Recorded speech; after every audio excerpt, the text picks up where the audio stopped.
Welcome back to Politics as usual. I am your host, Eric Wright, and we've been gone for a few weeks, but we are back bringing you some new topics, new information for us to discuss, talk about the overall look at things, and give it the black perspective and the overall perspective.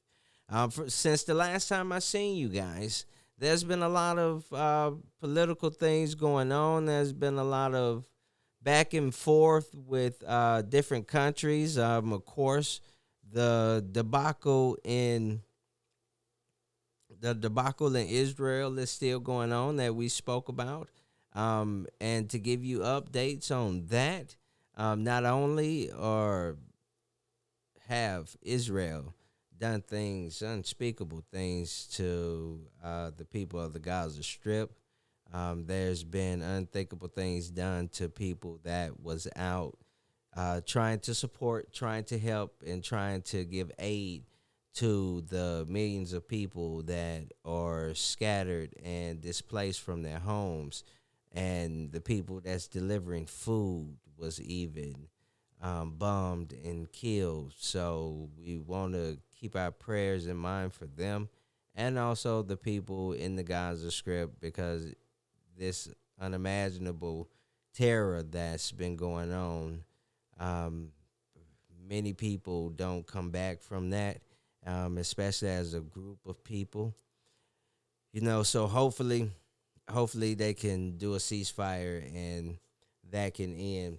But since the last time I seen you, in the state of Alabama, remember we reviewed a few political races, and remember that race that commissioner race. I actually ran that race, and it was for the second district, commissioner district, and I lost that race by over 1,000 votes.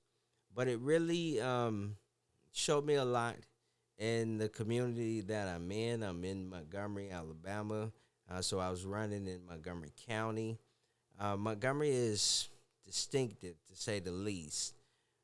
If you live in Montgomery, you may believe that what people say in Montgomery usually goes for the rest of the state, or the rest of the state is within that kind of understanding. But as you go on and you find out that the things that go on in Montgomery is a microcosm of a much larger environment because the rest of Alabama does not prescribe to their way of doing politics.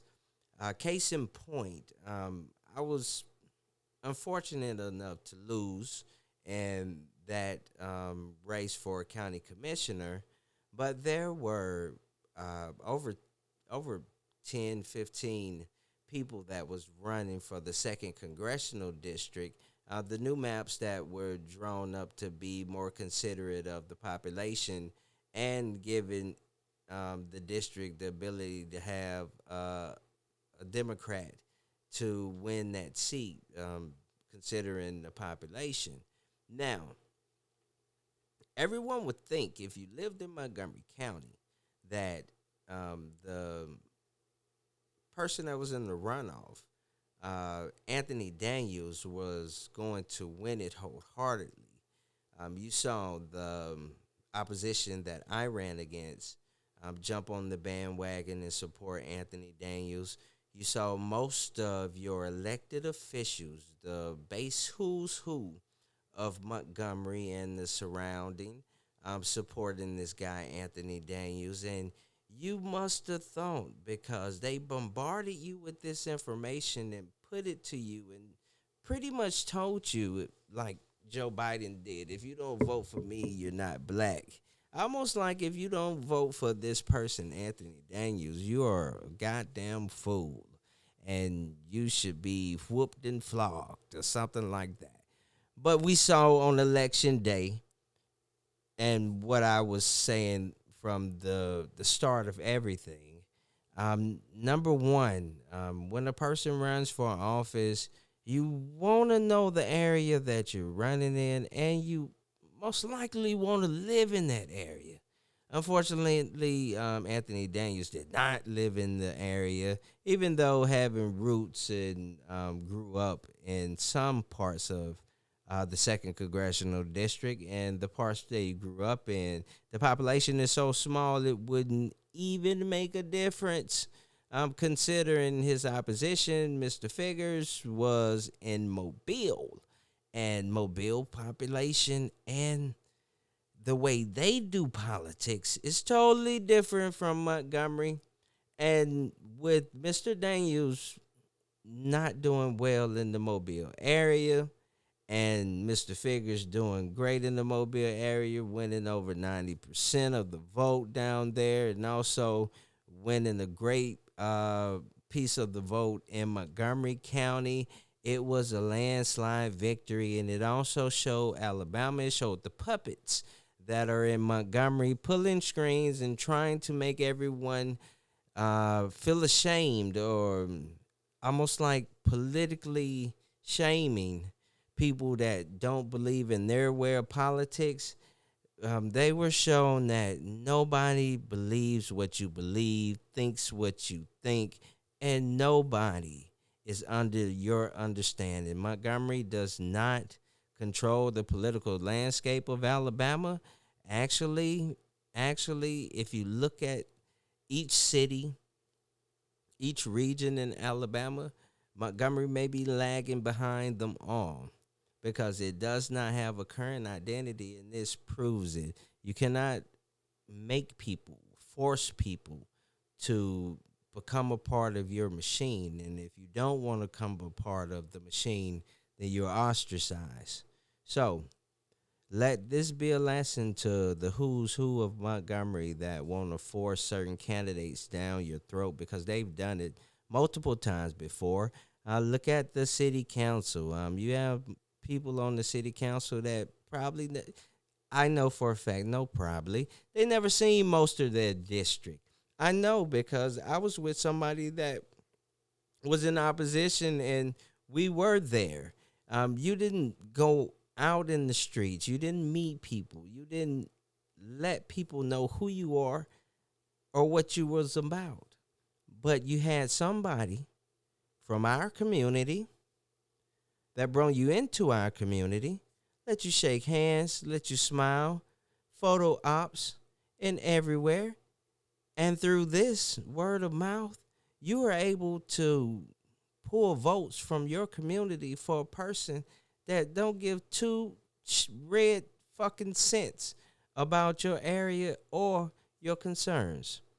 Now, this happens a lot in Montgomery, and you can see the demographic of who's in ownership of most businesses, most properties.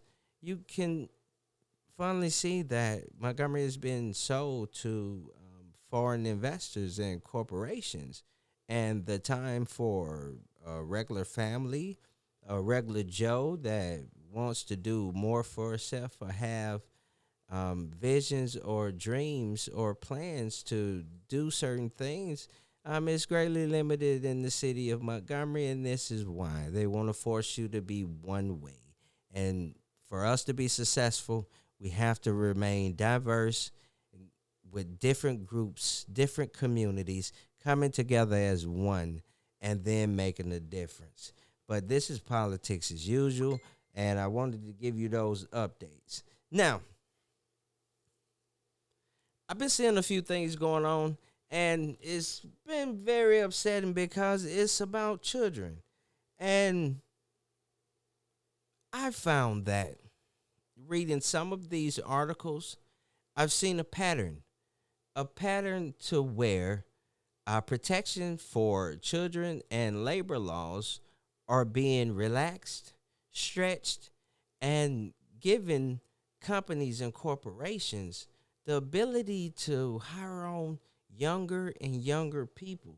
And also, there are multiple locations and multiple businesses that have been caught fucking red-handed with minors in their facilities working and doing all kinds of things that they're not old enough to do.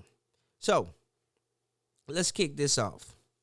Yamaha and John Deere has been ordered to pay $1.5 million in profits after the Department of Labor found children illegally employed. Tough Torque, a Tennessee based factory. Authorities found 10 children working oppressive labor, citing one child operating a power driven lift. A power driven lift. How is this possible? So they're subject to pay 1.5 million, and it goes to the victims. 296,000 in fines from the Department of Labor. Now that was in Tennessee. So is these things really being rolled back? So I took a look at some of the proposed legislation for different states, and I found that 6 states were attempting to roll some child labor laws back. That's Minnesota, Wisconsin, Ohio, Arkansas, Missouri, and Iowa. All have introduced bills to change child labor laws. This doesn't surprise me because technically it's a labor shortage. And if you have somebody that can do a job that doesn't take a rocket science to do and is repetitive, um, with also with let's say people of Latino descent and other people um, actually coming and don't not speaking the language or able to finesse a ID or some paperwork to say that they're older, uh, those kind of instances are also happening because it's a labor shortage.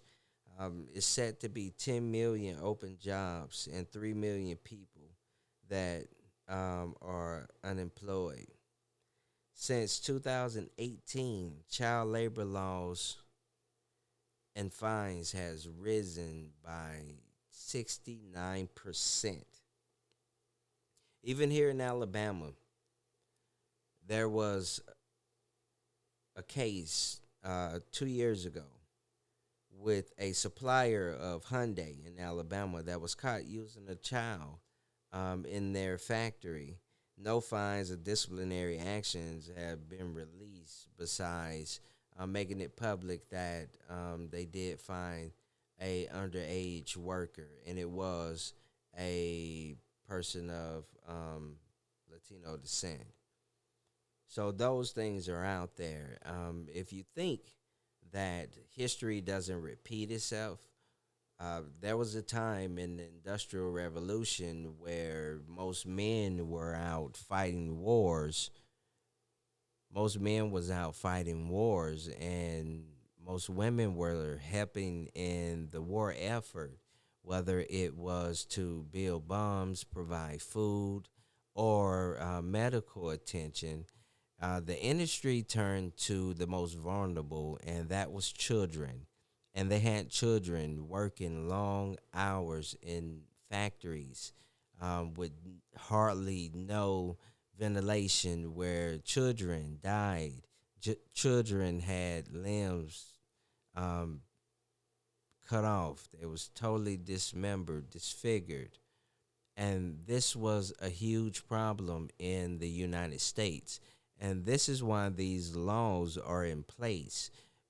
What we can't do, what we shouldn't do, and what we ought to do is one, protect these child labor laws. What we shouldn't do is try to roll them back or tear them down. Whenever a wall is built, whenever a door is closed, before one wants to tear down that wall or open that door, you must ask yourself, why was this motherfucker locked in the first place? Or who the fuck built this and why? And is it keeping something behind there that may harm me or endanger me? These are things that we have to think about. And if it won't harm or endanger me, will it harm and endanger my children or their children? So this is why we have protections under the law to make sure that bad actors do not exploit the most downtrodden people, because people are resilient and they will try to make a living no matter what. remember, it's politics as usual. If you can't see through the bullshit, you always get fooled by it. Keep your head on the swivel.